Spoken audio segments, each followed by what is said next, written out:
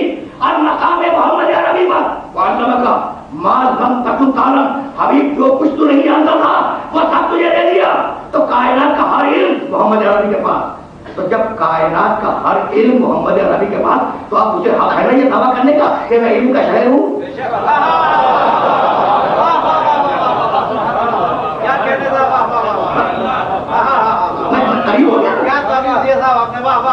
جب کائنات کا ہر علم ہے محمد عربی کے پاس، تو اب اس محمد عربی کو یہ حق حاصل ہے کہ مجھے آواز لگائے انا مدینۃ العلم، میں علم کا شہر ہوں.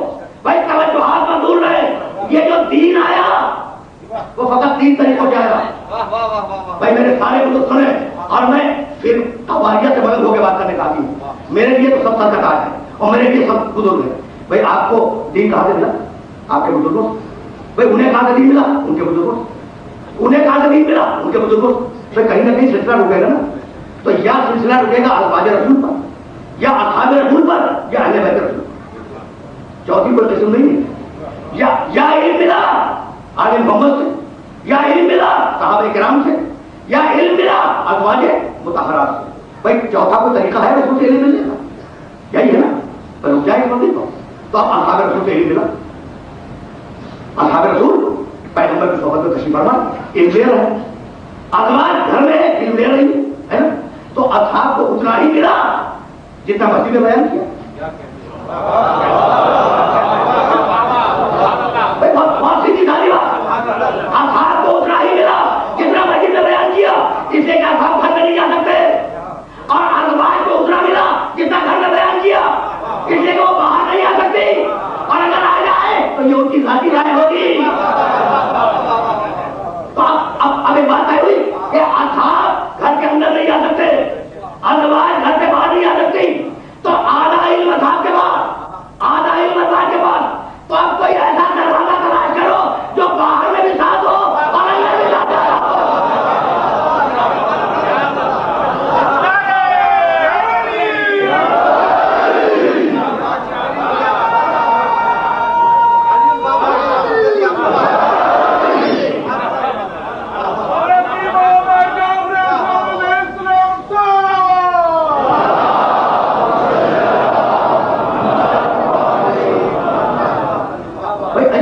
عجیب و غریب مراحل ہے.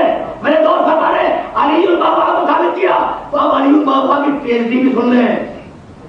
اور اب اس جملے کو میرے یاد رکھیے گا، انا مدینۃ العلم. دیکھیں حضرات میں بات کو اکیڈمی کر رہا ہوں. روایت کا ایک طریقہ ہے اسے بہت توجہ سے سنیں تو میں آگے بڑھ جاؤں. اچھا طریقہ کیا کہ روایت کو چیک کرنے کے لیے راوی دیکھے جاتے ہیں کہ کن سے آئی, اور ہر محدث کے نزدیک اپنا اپنا طریقہ ہے. امام بخاری رحمۃ اللہ علیہ جنہوں نے بخاری شریف لکھی ان کا اپنا ایک طریقہ ہے, ان کے استادوں کا ایک پینل ہے, ایک گروہ ہے جن سے وہ روایت کرتے ہیں. امام مسلم صحیح مسلم جو مرتب کرنے والے ان کا بھی ایک طریقہ ہے, اور اگر ان کے استادوں سے کوئی روایت نہ آئے تو پھر اسے قبول نہیں کرتے. نہ صحیح مسلم میں ہے نہ صحیح بخاری میں, اگر ان کے استاد کے ذریعے نہ آئے. کچھ 100 سال کے بعد ایک بڑے محدث پیدا ہوئے, یہ قبلہ کعبہ کے احترام میں کر رہا ہوں, ایک بڑے محدث پیدا ہوئے ابو عبداللہ حاکم نیسابوری. بہت توجہ سے سنیے گا, ابو عبداللہ جو ان کی بنیاد ہے حاکم نیسابوری, انہوں نے ایک کتاب لکھی جس کا نام ہے المستدرک. اچھا المستدرک میں انہوں نے وہ روایتیں جمع کی ہیں جو امام بخاری کے استادوں ہی سے چلی تھی, لیکن کسی مسئلہ کی بنا پر انہوں نے ان روایتوں کو نظر انداز کر دیا, اور وہ روایتیں جمع کی جو امام مسلم کے بزرگوں نے ان تک پہنچائی تھی, لیکن کسی مسئلہ کی بنا پر وہ روایتیں نظر انداز ہو گئی. تو انہوں نے یہ لکھا حاکم نیسابوری نے کہ میری سمجھ میں یہ نہیں آتا کہ آنا مدینۃ العلم کی روایت ان دونوں بزرگوں کے استادوں نے نقل کی تھی, تو پھر یہ بخاری میں بھی نہیں اور مسلم میں بھی نہیں, بات کیا ہے؟ تو حاکم نیسابوری کی سمجھ میں نہیں آیا, لیکن میری سمجھ میں آ گیا, اور وہ یوں سمجھ میں آیا کہ اگر روایت آنا مدینۃ العلم پر رک جاتی تو سارے بزرگ نقل کرتے ہیں. کچھ بات آتے ہو رہی ہے, اگر روایت آنا مدینۃ العلم پر رک جاتی تو سارے بزرگ نقل کرتے تھے, لیکن مجبوری یہ تھی کہ اس کے آگے جملہ لگا ہوا تھا واری البابا, واری البابا. تو اب کیا کریں؟ تو اب تاریخ بڑھ رہی ہے آگے, اب المیہ کرو روایت, کہنے لگے کہ بھائی روایت تو ہے لیکن ترجمہ لوگ نہیں سمجھ پائے. میں نے کہا اچھا ترجمہ نہیں سمجھے؟ ان کا کہا ترجمہ نہیں سمجھے. کہا میں نے کہا کہ بھائی بتائیں ترجمہ کیا؟ کہنے لگے ترجمہ یہ کہ آنا مدینۃ العلم, میں علم کا شہر ہے, وہ علی البابا, اور اس کا دروازہ بہت بلند ہے, اسے کہ علی کے بھاری بلند ہے.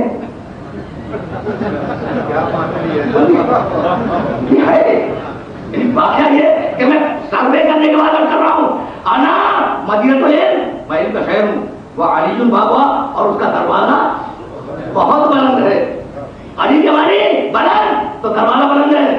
روایت کا اشتہار رک جاتی, لیکن روایت یہاں بھی نہیں رکی. ومن اراد العلم فلیات الباب, جو علم چاہتا ہے وہ دروازے تک آئے. تو اگر بلند ہے تو سارے جائیں گے کیسے؟ اب میں ایک پالیسی دینا چاہ رہا ہوں, مجھے واپس جانا ہے اپنے موضوع کی طرف. یہ تو درمیان میں گفتگو آ گئی. تو میں نے ہمیشہ اتحاد بین المسلمین کی کوشش کی, اور مجھے یہ ترجمہ قبول ہے, آپ کو قبول ہو یا نہ ہو. پیغمبر نے یہی کہا کہ آنا مدینۃ العلم, میں علم کا شہر ہوں, وہ علی البابا, اور اس کا دروازہ بلند ہے. پیغمبر نے یہی کہا, یعنی یہ اسم نہیں ہے, نام نہیں ہے, صفت ہے. علی کسی کا نام نہیں ہے, صفت ہے. بات صحیح ہو گئی نا؟ تو اب اتحاد بین المسلمین کی خاطر میں نے اس ترجمے کو قبول کیا کہ پیغمبر فرما رہے ہیں میں علم کا شہر ہوں, اس کا دروازہ بلند ہے. لیکن ایک جملہ سنتے جاؤ کہ چونکہ شہر آدمی ہے اس لیے دروازہ بھی آدمی ہوگا. کیونکہ شہر آدمی ہے اس لیے دروازہ بھی آدمی ہوگا. تو پوری تاریخ اسلام میں دیکھو, شہر آدمی ہے اس لیے دروازہ بھی آدمی ہوگا, لیکن ایسا آدمی جو بلندیوں پہ نہ لڑائے, تو پوری تاریخ میں دیکھو سوائے علی کے کوئی نہیں ملے گا جو کبھی سوچے بھونا کی بلندی پہ ہو, کبھی ہاتھوں میں کبھی نہ.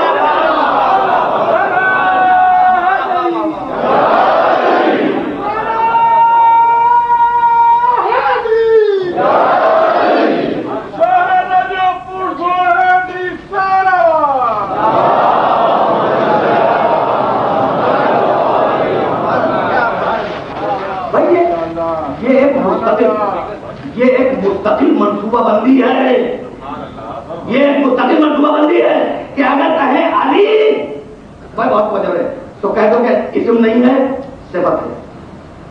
اب اسم اور صفت تو میرے سننے والے جانتے ہیں. اچھا تو اگر نام لے علی تو آپ اسم نہیں ہے, صفت ہے. اور اگر صفت بیان کریں تو کہتے ہو کہ یہ نہیں مراد ہے وہ مراد. اب میں حوالہ آپ کو دے دوں اور حوالے کو جا کے کنفرم کیجیے. بھائی وہ آیت تو ذہن میں ہے نا آپ کے, جب بھائی نے بھائی کو چھوڑایا بستر کو, ہجرت کی رات, تو آیت کیا ہوتی ہے؟ وَمِنَ النَّاسِ مَن يَشْرِي نَفْسَهُ ابْتِغَاءَ مَرْضَاتِ اللَّهِ وَاللَّهُ رَءُوفٌ بِالْعِبَادِ.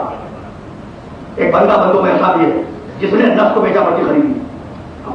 تحقیق تو ہوگی نا, تو بندہ کون ہے؟ آپ یقین فرمائیے جلال الدین سیوطی رحمۃ اللہ علیہ نے اگرچہ روایت کو غلط قرار دیا ہے لیکن نقل کی ہے کہ ایک راوی نے کہا کہ اس آیت سے مراد علی نہیں ہے. اچھا تو پھر کون ہے؟ کہنے لگا راوی کہ عبد الرحمن ابن ملجم مراد ہے. آپ یقین فرمائیے میں سیکنڈ ہینڈ انفارمیشن دینے کا آدمی نہیں ہوں کہ کسی نے سن کے آپ سے کروں. تفسیر دور منصور میں یہ اور موجود ہے. تو اب منصوبہ سمجھنا ہے, اگر نام دے اگر نام دے تو کہو کہ صفت ہے, اگر صفت بتلا ہے تو کہو کہ یہ مراد نہیں ہے وہ مراد ہے. تو پیغمبر تو امت کے بلا خوب جانتا ہے نا, تو پیغمبر نے بھی طے کیا کہ ایک دن ایک ساتھ 5 صفتیں دوں گا. ارے بے اختیار آبادی لاؤتین آیت غدن رجلن کرارن غیر فرارن جو ہے وہ اللہ اور رسول دور پڑے محمد والے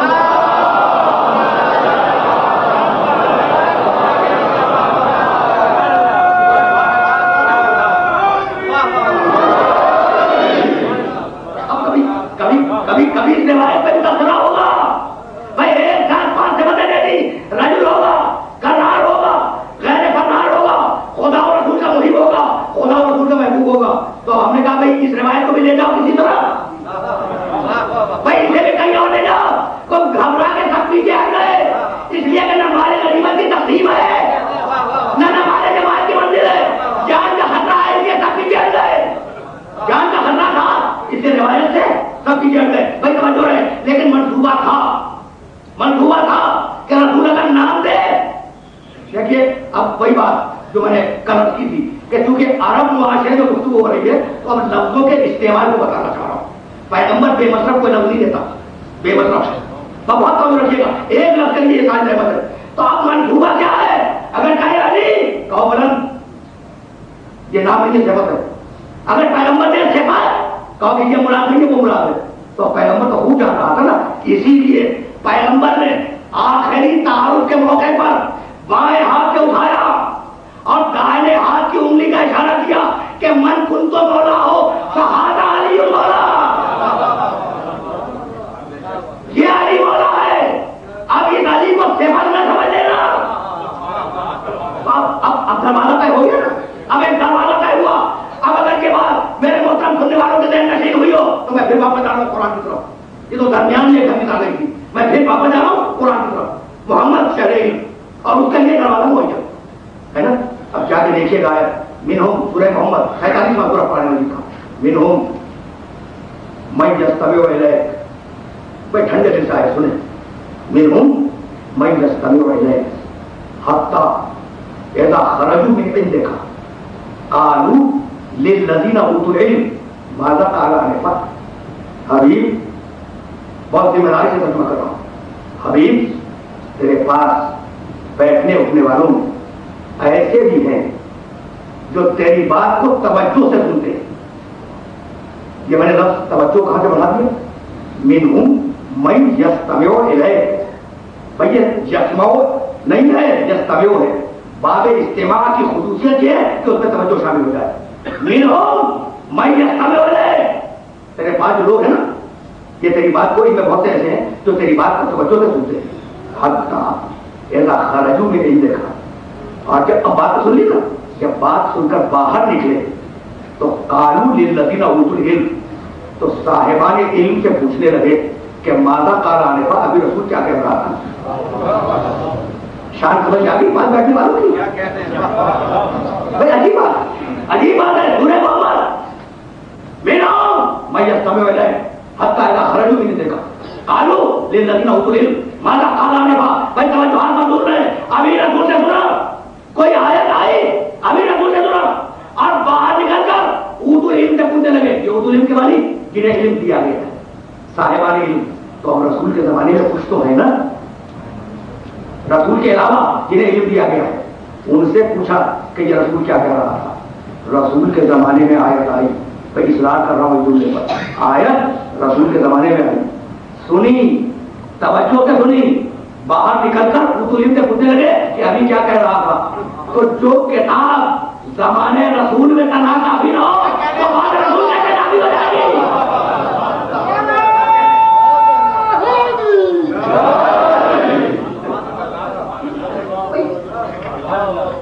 عجیب غریب بنا رہا ہے, عجیب غریب بنا رہا ہے. ابھی سنا آئیے اردو علم دیکھنے رہے اور ابھی اردو علم سے پوچھا, اردو علم کا ترجمہ کر چکا جنہیں علم دیا گیا ہے, جو مکتبوں میں بیٹھ کے پڑھے وہ نہیں, جنہیں علم دیا گیا ہے, عطا کیا گیا ہے, ان سے باہر نکل کے پوچھا. تمہیں کیا پوچھا؟ اب دو چیز رہے ہیں, یا تو سنا سب کچھ اور سمجھ میں کچھ نہ آیا اسے مانی پوچھے, یا اپنا اتنا خراب کبھی سنا بھی بھول گئے پھر جا کے پوچھ لیا. یہی ہو سکتا ہے. تو اب اس مقابلے پر اردو علم وہی ہوگا جسے پورا قرآن یاد ہو. بھائی توجہ ہار بول رہے ہیں اس لیے کہ کہیں لے کے جانا ہے اپنے سارے موسم سننے والوں کو جسے پورا قرآن یاد ہو, وہ ہوں گے اردو علم. تو اردو علم ہے زمانے رسول میں, اور جاؤں گا کہ وہ اردو علم ہے وہ. اچھا, تو آپ کے اردو علم رسول کے زمانے میں موجود ہے. اب چلے کہاں تک گئے رسول؟ قیامت کا میدان ہے, اور یہ ساری باتیں قرآن میں ہو رہی ہیں, وہ داستان نہیں بلا رہا ہوں. قیامت کا میدان ہے اور سارے انسان کھڑے ہوئے اور پروردگار بڑے تعداد میں اور مشرکوں کو مخاطب کر رہا ہے. یوم یخزیہم ویقول این شرکائی الذین کنتم تشاقون فیہ. اس دن اللہ قیامت کے دن مشرکوں کو بہت ذلیل کرے گا. یعنی سب سے زیادہ ناراض اللہ کس سے؟ مشرکوں سے. اس دن اللہ مشرکوں کو بہت ذلیل کرے گا. ویقول, اور پوچھے گا, یوم یخزیہم ویقول این شرکائی الذین کنتم تشاقون فیہ. بتاؤ وہ میرے شریک کدھر گئے جنہیں بنا بنا کے پوچھ رہے تھے؟ وہ شریک کدھر گئے جنہیں تم بنا بنا کے پوچھ رہے تھے؟ اب خاموش ہے مشرک, گھبرائے ہوئے ہیں, بتانے چلے مجھے تو بول نہیں سکتا. قال الذین اوتوا العلم, وہ تو علم بولے.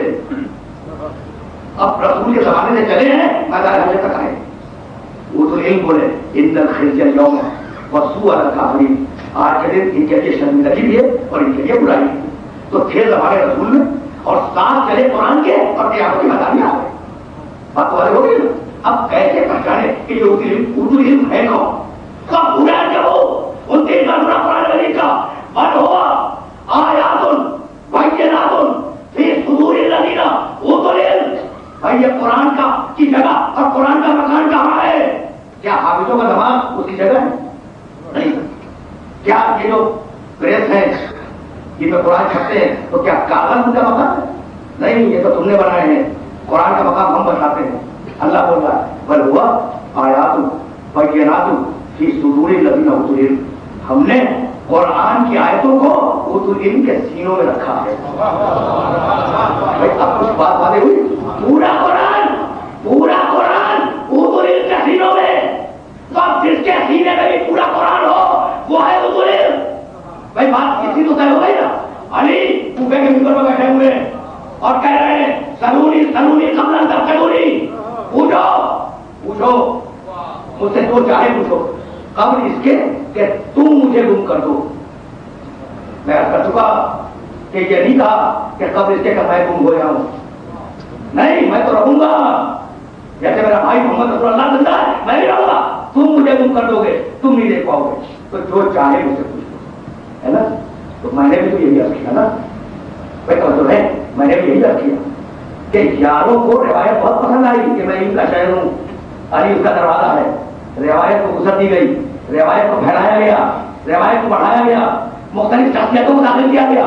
شہر کے اندر مختلف چیزیں ارینج کی گئی. تو بھائی مجھے کیا اعتراض ہے؟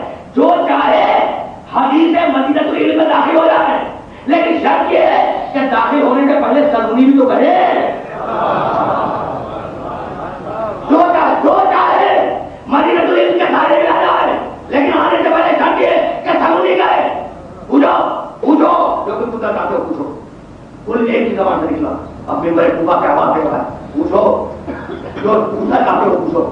درمیان سے ایک شخص کھڑا ہوا, ابن ابی حدیث مصنف نے ایک جملہ نقل کیا. کہا کہ یعنی پہلا سوال تو یہ ہے کہ تم سے کیوں پوچھے, تمہارے غیر سے کیوں پوچھے. دیکھیے بڑا نازک مرحلہ ہے, لیکن عجیب سوال ہے. علی کہہ رہے ہیں جو چیز چاہے پوچھو. یہ جو کہہ رہے نا، اور وہ کہہ رہا ہے وہ ٹھیک ہے پوچھیں گے، لیکن پہلا سوال تو یہی ہے کہ تم سے تو پوچھے، کسی اور سے جا کے پوچھیں. اب علی کو جواب دینا ہے، مسکرا کے کہنے لگے کہ بھائی مجھ سے اس لیے پوچھو اور میرے غیر سے اس لیے نہ پوچھو کہ مجھ میں اور میرے غیر میں فرق یہ ہے کہ اس کے پاس قرآن نہیں ہے اور میرے سینے میں پورا قرآن موجود ہے. اب وہ ایک سمجھ آیا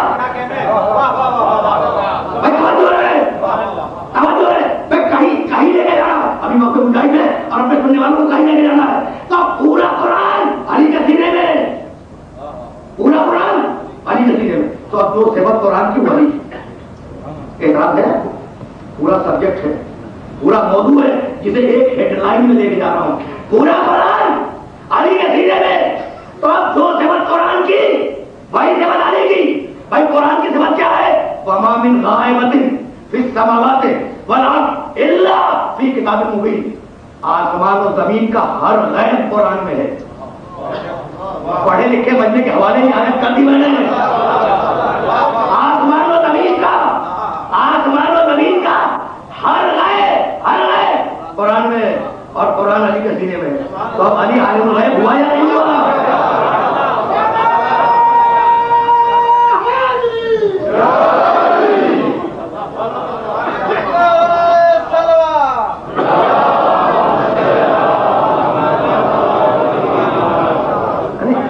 تم بحث کر رہے ہو کہ رسول عالم الغیب تھا یا نہیں تھا، اور قرآن کہہ رہا ہے کہ رسول کا شاگرد عالم الغیب. کیا کہنے تو عقیدوں کی اصلاح کرو قرآن کی روشنی میں. پورا غیب قرآن میں، قرآن علی کے سینے میں. تو اگر قرآن عالم الغیب، علی کے عالم الغیب. اگر دوسری جگہ قرآن کی لا جاتی الباطل من بین یدیہ ولا من خلفہ. بھائی کتنے حملے کرنے جاؤ قرآن پر کرتے رہو لیکن تمہارے حملے کامیاب نہیں کرو ایسا. اب 1500 سال تو گزر گئے نا قرآن کو آئے ہوئے، کسی ایک آیت میں کوئی خالی نکلا تو علمی حملہ نہیں ہو سکتا. قرآن کو جلا تو سکتے ہو، قرآن کو پھاڑ کر پھینک سکتے ہو، قرآن کی توہین کر سکتے ہو، لیکن قرآن کی کسی آیت کو اگر ثابت کر دو، اس پر کوئی اعتراض کر دو، یہ ممکن نہیں. تو جو صفت قرآن کی وہی صفت ہے نا. بھائی بڑا نازک مرحلہ آ گیا اور مجھے جانا ہے بہت دور، لیکن جا رہا ہوں ضرور جاؤں. اب علی پر قیامت تک کوئی علمی حملہ نہیں ہو سکتا، علمی حملہ نہیں ہو سکتا. بھائی قتل کر دو، ضربت لگا دو، گھر کے دروازے کو جلا دو، لیکن علی پر علمی حملہ نہیں ہو سکتا. بھائی یہی سبب ہے کہ یہ روایت بھی علامہ معتزلی نے نقل کی.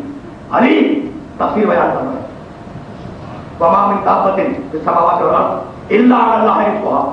دو طریقوں سے یہ آیت آئی ہے. آسمان و زمین کا کوئی چلنے والا جانور جاندار ایسا نہیں ہے جس کا رزق صرف اللہ کی ذمہ داری ہے. علی نے یہ آیت پڑھی اور کہنے لگے کہ رزق کی دو قسمیں ہیں. ایک رزق حتمی ہے جو تمہارے مقدر میں، اب تم اس کے لیے کوشش کرو یا نہ کرو وہ تمہیں مل کے رہے گا. اور ایک رزق مشروط ہے، کوشش کرو گے ملے گا، نہیں کرو گے تو نہیں ملے گا. علی نے رزق کی دو قسمیں بیان کی، ایک حتمی اور ایک مشروط. یعنی آسانہ تو میں کروں، ایک وہ رزق ہے جس کے پیچھے تم بھاگ رہے ہو، اب چاہے ملے چاہے نہ ملے، اور ایک وہ رزق ہے جو تمہارے پیچھے بھاگ رہا ہے، وہ رزق تمہیں مل کے رہے گا، ہے نا. ایک نے دوسرے کو دیکھا، ایک نے دوسرے کو دیکھا، کہا آج علی کو رسوا کروں، کہا اس سے بہتر موقع کیا ہے علی کو رسوا کرنے کا، اس سے بہتر موقع کیا ہے. اس کے کھڑا ہو گیا، کہا کہ علی تمہارا خیال یہی ہے نا، یہی ہے نا تمہارا خیال کہ اگر مقدر ہے تو مل کے رہے گا. کہا کہ ہاں میرا خیال یہی ہے. اب ممبر سے بیٹھے بات کر رہے ہیں، علی ممبر سے بیٹھے ہوئے بات کر رہے ہیں، میرا خیال یہی کہ مل کے رہے گا. کہا اچھا علی فرض کرو، اب مقصودے میں بات ہو رہی، فرض کرو کہ ایک انسان کے مقدر میں رزق ہے. کہا ٹھیک فرض کیا. کہا کہ ہم نے اسے پکڑ لیا. کہا پکڑ لو. اب وہ سرمنی کا خطیب ممبر میں بیٹھا ہوا ہے، مجمع خاموش ہے اور بولنے والا بول رہا ہے. کہا اسے لے گئے، لے جا کر ایک حجرے میں بند کر دیا. کہا بند کر دو. کہا جتنے سوراخ کے حجرے میں ان میں جو روزن تھے نا انہیں مجھے بند کر دیا. کہا بند کر دو. کہا پہلے دار بٹھا دیے کہ اب کسی راستے سے رزق نہ جانے پائے. اب بتاؤ اگر اس کے مقدر میں رزق ہے تو کیسے جائے گا؟ جواب نہیں دیا. کہا کہ ایک سوال پوچھوں. کہا کہ یا علی پوچھ لو. کہا بس اتنا بتا دو کہ اگر اسی لمحے میں اس کی موت لکھی ہوئی ہے تو موت آئے گی یا نہیں آئے گی؟ کہا کہ یا علی موت تو آئے گی. کہا بس انہیں جواب دے دیا جس راستے سے میرا کوئی موت جائے گا اسی راستے سے ساری دنیا جائے گا.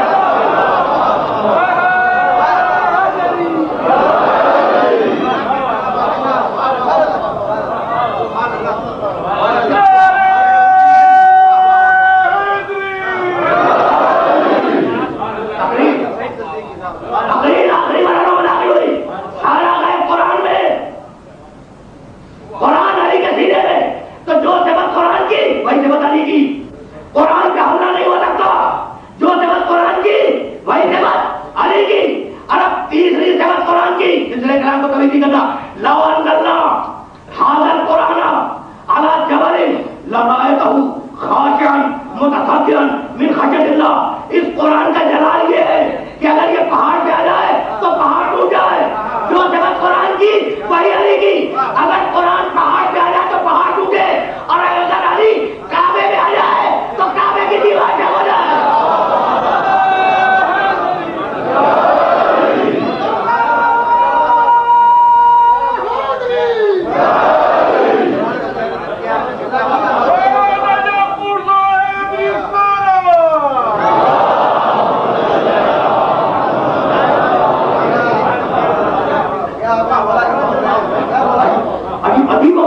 عجیب و غریب پر اللہ بک رہے بھائی، آگے بڑھ کے کسی نے کہا کہ علی بڑے دعوے کر رہے ہو، بھائی اب سلسلہ کلام کو اس مرحلے سے آگے نہیں جانا، علی بڑے دعوے کر رہے ہو، پوچھو اب یہ سارے سوالات اسی سرمنی کے جواب میں ہیں کہ کہیں کو علی تو ہو جائے، بھائی کہیں کو علی کا جواب ہو، کہا پوچھو، کہا پوچھو، کہا پوچھو، اس نے سورہ زخرف کی آیت پڑھی، وَقَالَ مَنْ أَرْسَلْنَا مِنْ قَبْلِكَ مِنْ رُسُلِنَا اجعلنا من دون الرحمن آلہۃ یعبدون، ایک ایک لفظ کے ترجمے پر توجہ فرمائیے گا، وَقَالَ مَنْ أَرْسَلْنَا مِنْ قَبْلِكَ مِنْ رُسُلِنَا، حبیب تم سے پہلے جتنے رسول گزرے، جتنے رسول گزرے ان سب سے پوچھو، کیا پوچھو کہ کیا میں نے اپنی عبادت کے علاوہ کسی غیر کی عبادت کو بھی جائز کیا؟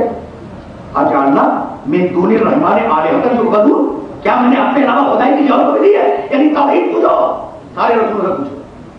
اب دیکھیں بڑی کریٹیکل بات ہے، اور اگر علی کا جواب نہ ہو تو قیامت تک انسان سوچتا رہے کہ اس آیت کا مطلب کیا ہے۔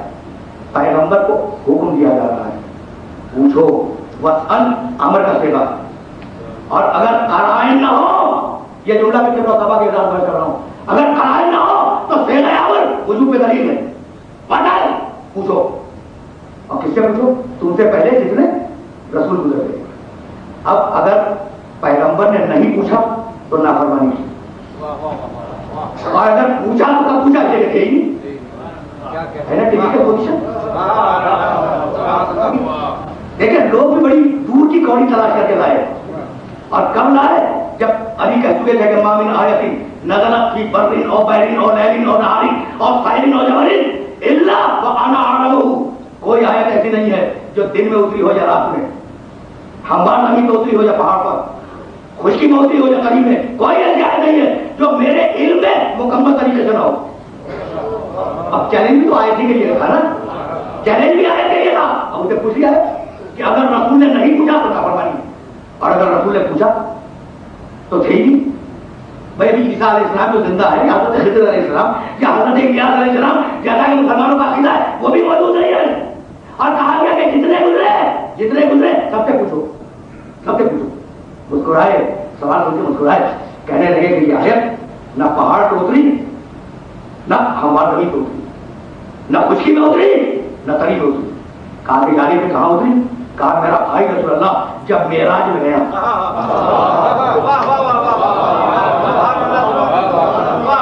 علی کے علاوہ کوئی جواب دے سکتا؟ میرا بھائی رسول اللہ سنیں، اب علی ڈیٹیل بیان کر رہے ہیں، اور قسم کھا کے عرض کر رہا ہوں کہ اپنے فرقے کی تفسیر سے نہیں عرض کر رہا ہوں، یہ روایت تفسیر ثعلبی میں، یہ حوالہ ذہن سے محفوظ ہو جائے۔ جب میرا بھائی معراج کی شب گیا تو فلک جہانوں پر پروردگار نے، اب یہ کمیٹی دے رہے علی ہے نا، چوتھے آسمان پر پروردگار نے سارے پیغمبروں کو حکم دیا کہ میرے حبیب کی سواری آنے والی ہے، دو رویا قطار لگا کے کھڑے ہو جاؤ، تم سلام کرتے جاؤ، اور میرا حبیب تمہیں جواب سلام دیتا ہوا گزر جائے۔ تو چوتھے آسمان پر پیغمبروں نے دو رویا قطاریں باندھی، نور کے محفل میں میرا بھائی رسول اللہ چلا، ایک مقام پر جبریل نے آواز دی کہ یا رسول اللہ سارے پیغمبر سلام کے لیے حاضر ہیں، دو رویا قطار باندھے ہوئے۔ ایک مرتبہ پردہ نور کو الٹا میرے بھائی رسول اللہ نے، یعنی رسول اللہ بھی کہہ رہے ہیں، بھائی بھی کہہ رہے ہیں، رشتہ بھی بتا رہے میرے بھائی رسول اللہ نے پردہ دور کو اٹھا، پیغمبروں نے سلام کیا اور میرا بھائی جواب سلام دیتا ہوا گزرتا ہے۔ جب آخری نبی کو بھی جواب سلام دے چکا تو اب آیا اتری کہ حبیب یہ سارے کھڑے ہیں، پوچھو پوچھو کہ ہم نے کس شرطوں پہ نبوت دی؟ بھائی اب کچھ بات باتیں ہوئی، اب کچھ بات باتیں ہوئی تو ڈھونڈنے کو ذہن میں محفوظ کریں، حبیب پوچھو۔ تفسیر ثانوی علامہ ثانوی عالم اسلام کے مشہور مفسر اور مشہور لغوی سے حوالے کو اس لیے کر رہا ہوں کہ اگر آپ کو کنفرم کرنا ہو تو دے سکتے ہیں۔ سواری رکی، آیت اتری، اب پیغمبر مڑے اور کہنے لگے پیغمبر ہو، پیغمبر ہو۔ علامہ ثانوی کا تعلق ہمارے پیچھے سے نہیں ہے، پیغمبر ہو ذرا یہ تو بتاؤ کہ اللہ نے تمہیں کن شرطوں پہ نبوت دی؟ یعنی نبوت پانے کی شرطیں کیا تھی؟ بھائی زبان سارے پیغمبروں نے آواز دی کہ یا رسول اللہ پہلی شرط یہ تھی کہ ہم توحید کا اقرار کریں۔ کہا اور کچھ شرط؟ کہا کہ ہاں یا رسول اللہ دوسری شرط یہ تھی کہ ہم آپ کی نبوت کا اقرار کریں۔ کہا کوئی اور شرط؟ کہا کہ ہاں یا رسول اللہ تیسری شرط یہ تھی کہ آپ کے بھائی علی کی ولایت کا اقرار کریں۔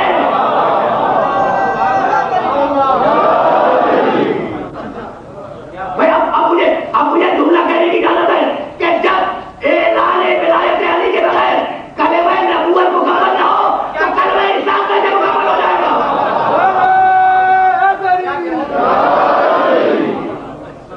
اب میرے پاس دامن وقت میں گنجائش نہیں رہی، لیکن جملے سنتے جائیں، سواری دور کی چلی۔ اب مجھے بہت آگے نہیں جانا، اس لیے میں وقت دیکھ رہا ہوں اور اب دامن وقت میں بہت زیادہ گنجائش نہیں ہے۔ نور کی سواری چلی، سلام کیا،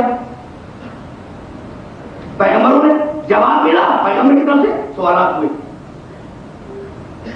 سوالات سن کر پیغمبر چلے۔ ایک منزل وہ آئی جہاں جبریل نے آواز دی، بھائی ہزاروں مرتبہ آپ نے سنا، مجھے تو بہت آگے جانا ہے۔ ایک منزل وہ آئی جہاں جبریل نے آواز دی کہ یا رسول اللہ لو دنوت انمولتن لا انحرفت، اللہ کے رسول اگر انگلی کے پھوڑ کے برابر بھی آگے بڑھ جاؤں تو میں چل جاؤں گا، پر نہیں پورا چل جاؤں گا، میں پورا چل جاؤں گا، ہے نا؟ اور رسول بھی خاموش ہے، یہ نہیں کہتے کہ تم میرے ساتھ ہو جلنے سے بچ جاؤ گے، یعنی صحابیہ جلنے سے نہیں بچاتی۔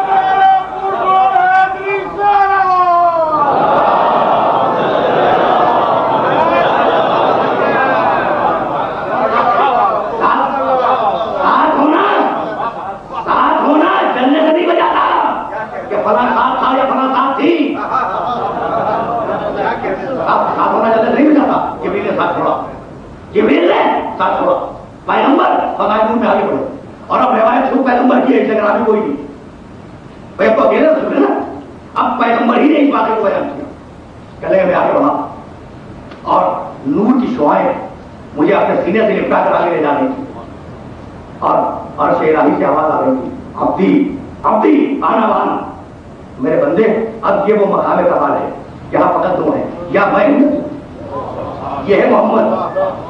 بھائی یہی میرا مشن تھا کہ میں وعدے کروں کہ محمد کام عبدی انوان، میرے بندے اس مقام پر خود دو ہیں یا میں ہوں یا تو ہے۔ پیغمبر کہتے ہیں کہ روب الہی اتنا طاغی تھا کہ میں جواب نہ دے سکا، اتنا جواب تھا، میں اور آگے بڑھا، نور کی شعائیں مجھے پیچھے سے ڈھیر رہی، نور کی شعائیں مجھے سینے سے لپٹائے ہوئے آگے لے جا رہی تھی، پھر آواز آئی عبدی انوان، بندے اس مقام پر خود دو ہے یا میں ہوں یا تو۔ پیغمبر خاموش آگے بڑھتے جا رہے ہیں، جب عرش کے قریب پہنچے پھر آواز آئی عبدی انا وان، میرے بندے اس مقام پر خود دو ہیں یا میں ہوں یا تو ہے، اس بار بار آواز آ رہی ہے۔ پیغمبر کہتے ہیں کہ میں نے اس آواز پر سکوت اختیار کیا، میں کچھ نہیں بولا، اتنے میں ایک دوسری آواز آئی اسی عرش سے، عبدی خلقت الخلق لاجلک، بندے تجھے کچھ معلوم ہے کہ یہ پوری کائنات میں نے تیرے لیے بنائی، یہ ہے معراج، اس کا نام ہے معراج، خلقت الخلق لاجلک، یہ پوری کائنات میں نے تیرے لیے بنائی ہے۔ پیغمبر کہتے ہیں اب میں نے گردن بلند کی اور کہا الہی ترکت الخلق لاجلک، اگر تو نے یہ پوری کائنات تیرے لیے بنائی ہے تو میں اس پوری کائنات کو بس تیرے لیے ٹھکرا رہا ہوں اور تیری بارگاہ میں جا رہا ہوں. پیغمبر کا بیان ہے کہ یہ جملہ کہتا ہوا میں عرش کے قریب پہنچا.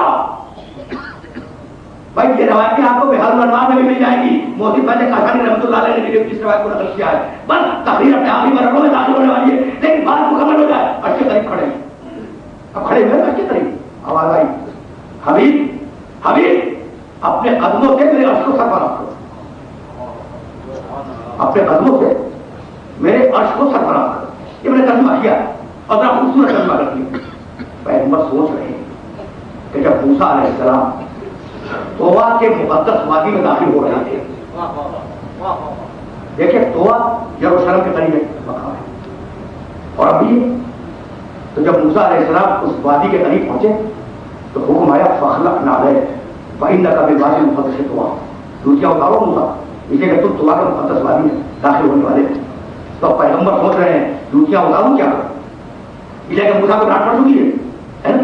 تو اب اتنا تو طے ہو گیا کہ جوتیاں تھیں اور جوتیاں روحیں نہیں پہنا کرتی.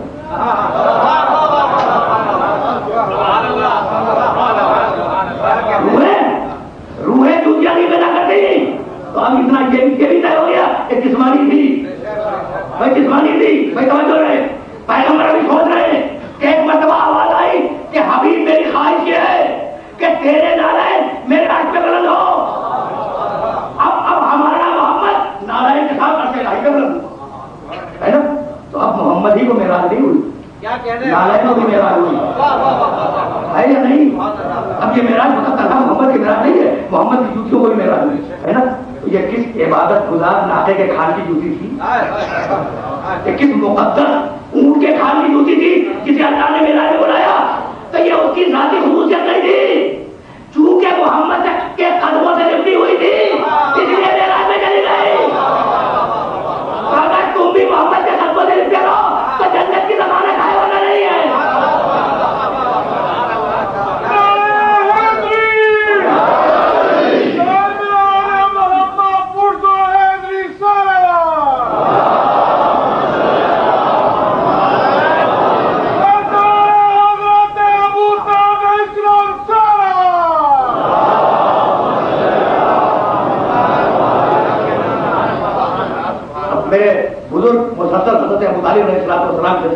پڑھوا رہے ہیں اور جی چاہ رہا تھا کہ مقام میں گمراہ کروں تو پھر کہیں تاکہ یہ آج کی بات مکمل ہو جائے. ابو طالب کو کسی اور سے دیکھیں گے. بھائی آپ پیغمبر عرش پر اور اس عرش کے اوپر پیغمبر کی نالائن ہے نا. بھائی اگر عرش سمجھ میں آ گیا تو نالائن سمجھ میں آ گیا, اور اگر عرش ہی سمجھ میں نہ آیا تو کیا ہاتھ نالائن سمجھ میں آئے گا. بھائی عرش کائنات کی بلند ترین جگہ جہاں کائنات ختم ہو جائے. عرش بھائی عرش عربی زبان میں تخت کو کہتے ہیں اور بلقیس کے تخت کے لیے قرآن نے لفظ عرش استعمال کیا ہے نا. تو میرا عرش یہ ممبر کسی بادشاہ کا عرش کسی اور قسم کا, ملکہ بلقیس کا عرش کسی اور قسم کا, تو اللہ کا عرش سب سے بلند ہوگا ہے نا. بھائی عرش ابھی سمجھ میں نہیں آیا. دیکھیے اللہ ہے وَهُوَ الْعَلِيُّ الْعَظِيمُ, اللہ علی عظیم. عظیم کون ہے؟ اللہ. اور اس کا دوسرا عظیم کون ہے؟ وَإِنَّكَ لَعَلَىٰ خُلُقٍ عَظِيمٍ. حبیب تو صاحب خلق عظیم ہے. دوسرا عظیم محمد ہے. اور اب تیسرا عظیم بات کروں رب العرش العظیم, میرا عرش بھی عظیم, میں بھی عظیم, میرا عرش بھی عظیم. تو اب کتنی عظیم جگہ ہوگی وہ کیا محمد جوتیوں کے ساتھ کھڑے. تو عرش ہے کائنات کی بلند ترین جگہ ہے نا. جنت عرش کے نیچے, کوثر عرش کے نیچے, سرخویر عرش کے نیچے, ساری کتابیں عرش کے نیچے, سارے خلفاء عرش کے نیچے, سارے انبیاء عرش کے نیچے, سارے اولیاء عرش کے نیچے, عرش ان سب کے اوپر, اور عرش کے اوپر محمد کی جوتیاں. بھائی بات بات ہو گئی. تو اب مجھے جملہ کہنے کی اجازت ہے کہ جب ساری دنیا مل کر کفش محمد کا مقابلہ نہ کر سکی تو نفس محمد کا مقابلہ کیا کرے گا.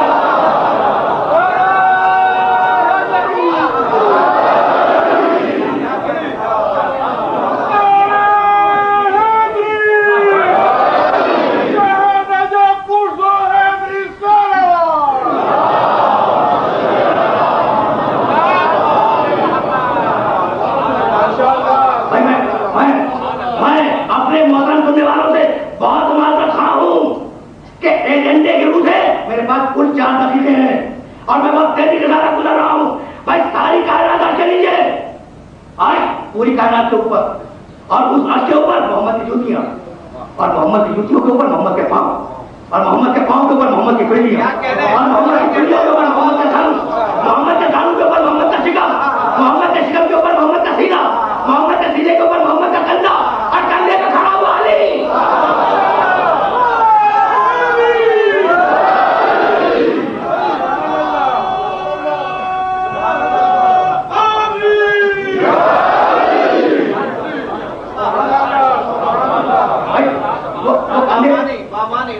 کندھے پہ کھڑا ہوا نظر آ رہا ہے نا، فتح مکہ کے دن کندھے پہ کھڑا ہوا ہے نا۔ اب اس میں اختلاف ہے کہ کندھوں پہ لکھا ہوا کیا تھا، لیکن دونوں طرف مہر نبوت تھی۔ اب جملہ کیا تھا اس میں اختلاف ہے، سیرت النبی میں کچھ اور ہے، تاریخ میں کچھ اور ہے، لیکن ایک بات پہ اتفاق ہے کہ داہنے کندھے پر لا الہ الا اللہ، بائیں کندھے پر محمد رسول اللہ، اور علی دونوں کندھوں پہ پاؤں رکھے ہوئے کھڑے ہے نا۔ بھائی آج رب اللہ پہ پاؤں رکھ کے دکھا دو، اگر مسلمان رہ جاؤ جب جانوں، اگر مومن رہ جاؤ جب جانوں، جان بوجھ کر اگر کوئی شخص لفظ اللہ کے اوپر پاؤں رکھے اسلام کے دائرے سے نکل جائے تو یہی تو فرق ہے نا مومن میں اور امین میں، یہی فرق ہے مومن میں اور امیر مومن میں نہیں۔ بھائی یہ تو کلمہ مکمل ہو رہا تھا، دائرے کندھے پہ لا الہ الا اللہ، بائیں کندھے پہ محمد رسول اللہ، اور درمیان میں علی جو بنے گا۔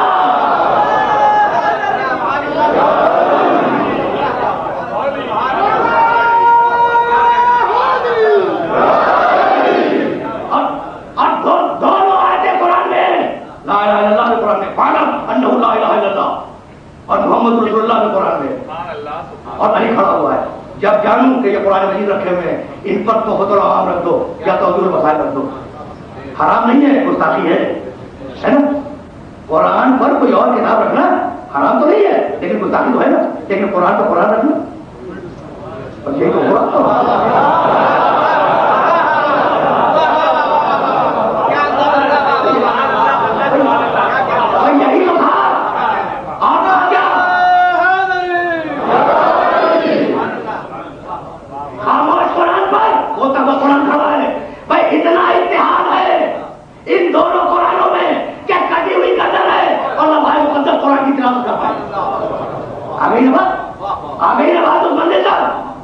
اب اس بندے سے مجھے آگے نہیں جانا، اور مجھے فقط 3 دقیقوں کی اجازت ہے، گفتگو طویل ہے لیکن بہت تیزی کے ساتھ سماپت کر رہا ہوں۔ کٹی ہوئی گردن سے لوگ متوجہ ہوئے جب بازار کوفہ میں شورش کے آثار پیدا ہوئے تو فوری طور پر طے کیا گیا کہ قافلے کو دربار میں لے جایا جائے تاکہ شورش سب جائے۔ کیوں؟ اس لیے کہ ایک طرف کٹی ہوئی گردن سورہ کہف کی آیتوں کی تلاوت کر رہی اور دوسری طرف علی بڑی بیٹی خطبہ دے رہی تھی کوفے کے بازار میں، اور لوگ پہچان رہے تھے کہ جانے والے کون ہیں، لوگ پہچان رہے تھے کہ جانے والے کون ہیں۔ تیزی کے ساتھ انہیں دربار میں داخل کیا گیا، داخل ہوئے۔ میرے پاس اب بالکل بات نہیں، لیکن 2 جملے سنتے جائیں اور بہت سر نہیں گزار رہا ہوں۔ آئے راوی کہتا ہے کہ تخت پہ ایک احتیاط تھا، داہنے بھائی کو کیا رکھی ہوئی، کچھ غیر ممالک کے تاجر تھے، کچھ شہر کے بڑے لوگ تھے، کچھ فوج کے سردار تھے، کچھ معززین، ان پر مشتمل تھا وہ دربار جس میں ابن زیاد بیٹھا ہوا ہے۔ ایک راوی کہتا ہے کہ ہمیں کچھ نہیں معلوم کہ یہ آنے والے کس خاندان کے لوگ ہیں، لیکن وہ بیویاں اتنی شریف اور اتنی نجیب تھی کہ ان کے چہرے ان کے بالوں سے چھپے ہوئے،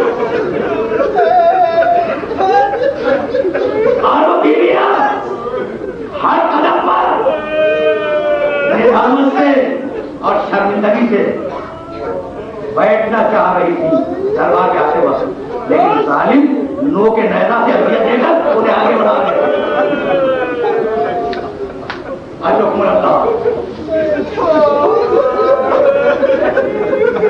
اب دربار میں داخلہ ہوا ایک نہیں بلاتا نوجوان جس کے گلے میں توقع کھاتا، جس کے ہاتھوں میں ہتھیلیاں، جس کے پیروں میں گھڑیاں، پیچھے پیچھے بھی آئی۔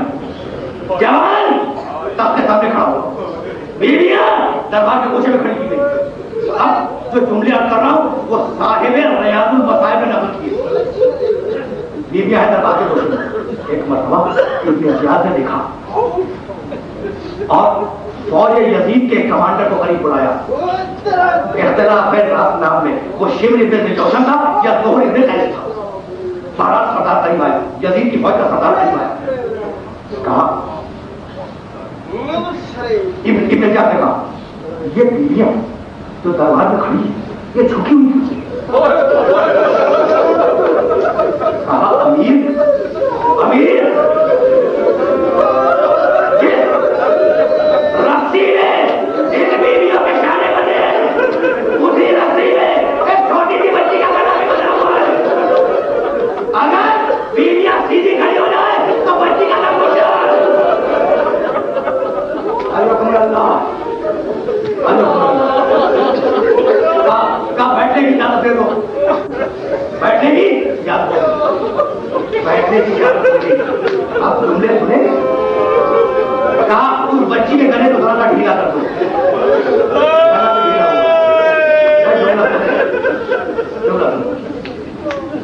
مطلب زہر ابن قیس کو مخاطب کیا اور کہا زہر ذرا ان بیویوں کا تعارف تو کرا لے۔ کبھی کبھی میں سوچا کرتا ہوں بھائی میرے سامنے اس شہر کے شرفا کا مجمع ہے، غیرت داروں کا مجمع ہے، کیا کوئی میرا محترم سننے والا یہ پسند کرے گا کہ اس کی ناموس کا نام بھرے بننے میں یہ کلیجہ تھا فقط سجدہ سجاد کا، یہ عام انسان کا صبر نہیں ہے، یہ امامت کا صبر ہے۔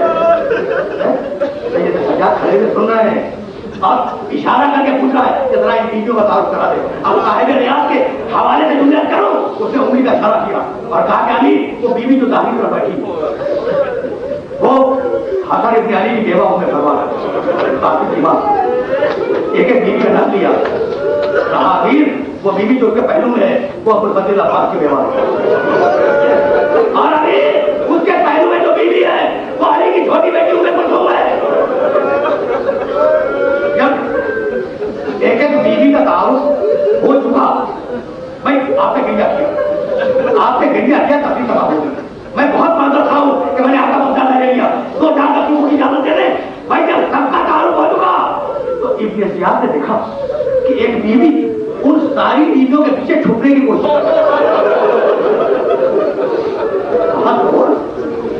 وہ کون سی بیوی ہے؟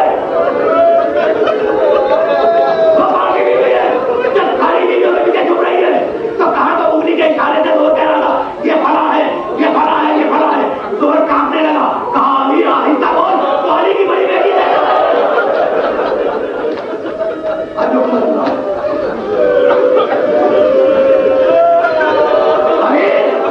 امیر آہستہ بول، وہ علی کی بڑی بیٹی زینب ہے اور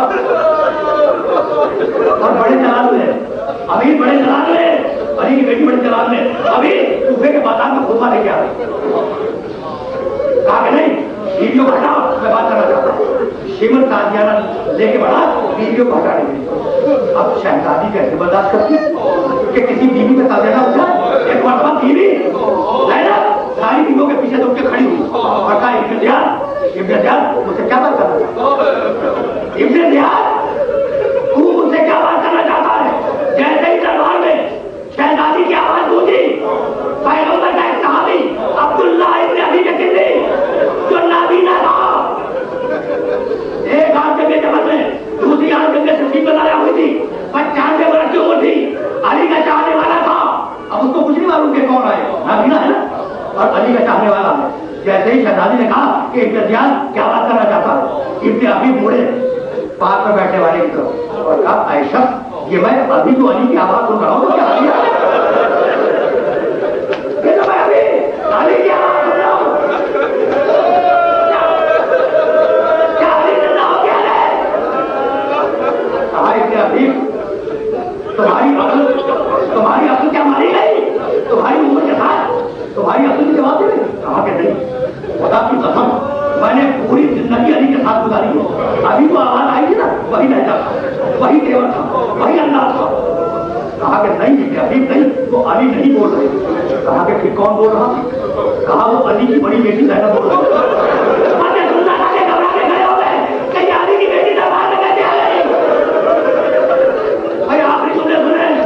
علی کی بیٹی دربار میں کیسے آ گئی؟ جلال میں کھڑے ہوئے ابن زیاد خدا تجھ پہ لعنت کرے. بس جیسے ہی ابن زیاد کو ڈانٹ کے کہا ابن ابیب نے, وہ کہنے لگا کہ ابن ابیب میں تمہاری صحابیت کا احترام کرتا ہوں. رونے لگے, کہا میری صحابیت کا احترام کرتا ہے اور محمد کی نواسیاں دربار میں بیٹھی ہوئی ہے. پھر کہا خدا بھائی یہ آخری جملہ بڑی سمجھ کا, خدا اس پہ لعنت کرے. غصہ آیا ابن زیاد کو, جلاد نے حکم دیا اس بڈھے کی گردن کاٹ دو. جلاد نے تلوار کھینچی, چلا عبداللہ ابن عفیف کندی کو قتل کرنے کے لیے. قبیلہ بنو کندا سے تعلق ہے, کندی ہے نا, قبیلہ بنو کندا سے تعلق ہے. قبیلہ بنو کندا کے معتدی بیٹھے ہوئے دربار میں, جیسے دیکھا کہ ہمارے قبیلے کے شخص کو جلاد پڑ رہا ختم کرنے, انہوں نے تلواریں کھینچی اور تلواریں کھینچ کے بلند کی